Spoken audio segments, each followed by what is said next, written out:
Yes, thanks for staying with us. Time to turn our attention to bowls. A couple of the big names in bowls, of course, TJ Saunders, and one of the great South Australian names in sport, Grenfell Dietrich, being good enough to join us. Grenfell, how are you? I'm fine, thanks, Phil. Rob? Hello, great man. Glad to be here. Hey, listen, I know we're going to talk bowls, but I mentioned earlier on, we need Big Grenfell sitting in the goal square of that Port Adelaide side. Does it frustrate you as a great of the game to see the way the game's played sometimes? Oh, especially, the way it's played and umpired probably more so these days. But I still can't believe that you can't get away with a Tony Lockett sort of full forward permanent player sitting One of the there. great players of all time. And, you know, I expected Tom Hawkins to kick half a dozen last week. But you know what he did? He competed so well. I still think there's room for that almost stay at home full forward. Yeah, well, being a Richmond supporter, Jack Rewalt's probably moving around now, but they've got the two other tours, so they're always going to have one permanently based there. So I can't see a problem. It's all about delivery of the ball. Yeah, well, and much the same as lawn bowls, isn't it? Dead It's all right. about delivery. All about delivery. And it's amazing how many former footballers actually transfer over to lawn bowls. I'm not sure what it is. I reckon it's, well, when I had a bit of a dip, it was always about the social aspect of it and still the little bit of competitiveness as well. Well, it's a game you can keep going and improve. I suppose, the Commonwealth Games is an attraction if you're really good at it. Yeah. So it suits past retired players, and it's a game that suits eye-hand coordination. Like I reckon Phil would be brilliant. Come from the basketball background, footballers, cricketers. Yeah. Any ex-sportsman that's got eye-hand coordination, bowls would be perfect. TJ, 2020 Olympic Games are in Tokyo. Bowls have applied to be a sport that can get taken into the Olympics. How do you see it? Well, look, I'd be interested in it. There's some conjecture about why it hasn't been there before, but I think isn't korfball and a couple of crazy Japanese games included in there as well? There's 26. Wushu is one of the other sports. Ask him what Wushu is. Go and ask him. What's Wushu? Wushu, 1949, Chinese sport. There's two disciplines for it. The first one is that you work on your own and you jump up in the air and show all these kicks. Like you do in the mirror. You know, sometimes you get in the mirror and just like this, almost like that. I can't say except done a that. bit different. Yeah. And the second discipline, of course, is contact. So there's a competitive side to it, but can't see that one getting in either. So, bridge and chess want to get in also. But I believe lawn bowls is a really legitimate sport to get into. I say with that all seriousness, and I think 99% of the population, if you lined up synchronised swimming, right, and there'd be no contest. I agree with you, TJ. Why? Why has it not happened? Commonwealth Games, I think, I'll stand corrected on the number of sports, whether it's 6, 8, 12, whatever it is, but lawn bowls is one of the games that can't be removed from the Commonwealth Games. Okay. So it's a lock-in sport and it'll appear in every Commonwealth Games. As far as, like I said, stand corrected, but as far as I'm aware. Moving across to Olympic sport, well, look, we have World Championships. All the countries are involved, and as Grenfell said, there's a lot of sportsmen that are coming across to the game, various levels, so opportunity to represent your country. And what a great attraction it would be. Like if it did get accepted into, say, 2020, it would give the sport an unbelievable boost in this country. Well, we had the world titles at Holdfast Bay and Lockleys. Really? Yeah, a couple of years ago. Wow. Yeah, most countries represented, so I'm surprised that it's not. Yeah. I'm just trying to recompose myself because you said synchronised swimming, then you went into bowls. So I just can't imagine TJ and Grenfell with a peg on their nose, smiling while they're bowling. So, well, you know what I thought.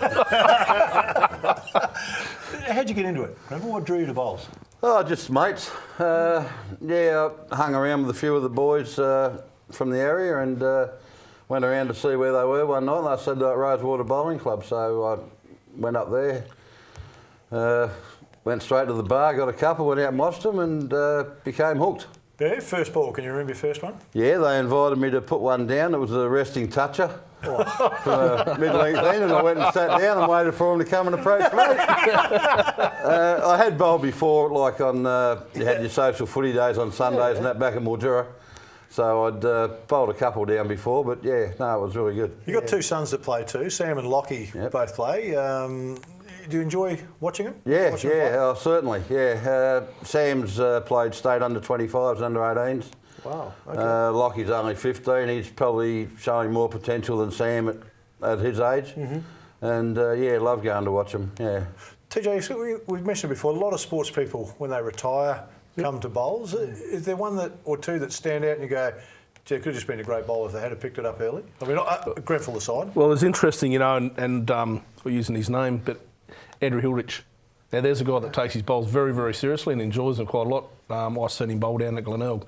There's a guy that if he jumped across to lawn bowls a little bit earlier, probably would have exceeded at the same level as he did in his cricketing career. There's a lot of guys, as Grenville said, hand-eye coordination. There's that social atmosphere as well. You can go out and enjoy yourself. So you can take it whichever, you choose your own adventure. With bowls, whether you want to go for a social or you want to go out. But those coming across from football, cricket, basketball as such, have probably got a good advantage because they're eye-hand coordination. And they might want to surprise everyone, Barry Robran. Baz, yeah. I reckon he loves 1 or it. 2 years he's in the top side of Tranmere. Yeah. Yep. Is that right? He's just going a to be natural. he's one bloke who could do synchronised swimming. Anyway, probably. Field cricket. I wish they'd let that go. he was just good at everything. He really was. But isn't it great to see those big names down there? Because and from every sport, whereas you've got great sports people in there given their chosen sport. This is a sport that embraces the best of everything else and has it at one. And, I've been down there before and you see Andrew Hilditch up against a Grenfell Dietrich, up against a Roger Rashid. They're all, it's great. I think it's a real plus for the sport. I don't know a person that played bowls that didn't follow football.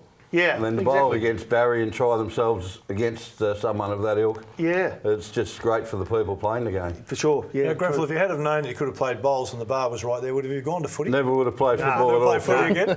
Never would have played footy at all. And you know what? You'd have so many Commonwealth medals around your neck right now. It'd be ridiculous. Only if they brought drinking in the sport, not bowls. But that is one of the attractions, like for me, as a social bowler, to be able to have a beer, have a chat. It's still competitive. As soon as you've got the ball in your hand, it's a different thing. I remember a Rosewater Hindmarsh pennant game at Rosewater one day, and a lot of the Rosewater boys are ex-Hindmarsh bowlers. And those boys are pretty well renowned for a drink. I think the club took over 9,000 over the bar that day. So it's not a bad day's work with just 2 clubs playing pennant bowls. You need to get the Gowans brothers in them to have 9,000 be gone a second. Yeah, Mate, you're a pretty relaxed fellow, and I think people sometimes didn't appreciate your worth as a footballer because you come across as pretty laid back. When you get out on the green, laid back or competitive? Competitive. But cloak it really well. Yeah, all competitive, yeah. I started off as a 1 and went to a 2, 3 and ended up skippering by the time I'd finished. So once you're bowling 3 or skippering, you're pretty competitive, yeah. All right, a bit of trash talk goes on. Have you given a bit of lip over the journey?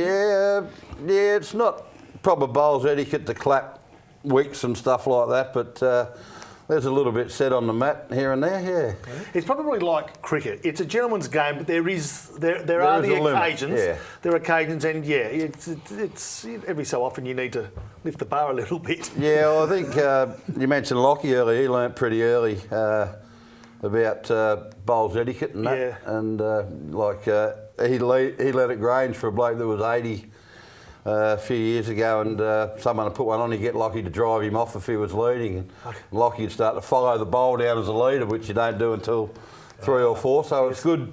The older people let the younger people know the etiquette and that it's their game as well, and they're not completely going to take over, all the young ones. So, TJ, when you get a guy like Grenfell, when you get a Barry Robran and you get those kind of Hilditch that you're talking about, does that help lift the profile of bowls? Can you draw a line that it's drawing more people? Yeah, look, I think what it does is it breaks down all the barriers. Look, it's an equalising game. So you go up against a Grenfell or a Barry or an Andrew like that, you go, these guys, I wouldn't have competed anywhere near them in their first sport. So to go and play out on an equaliser where size, weight, speed has no bearing on the game. It's a game of touch and skill. So weight control with the bowl and or shot selection. It's nothing to do with how fast you are, how strong, how high you can jump. So I think for most bowlers it's good. It gives a good profile. Those people are coming into the game, provides the game with a worth.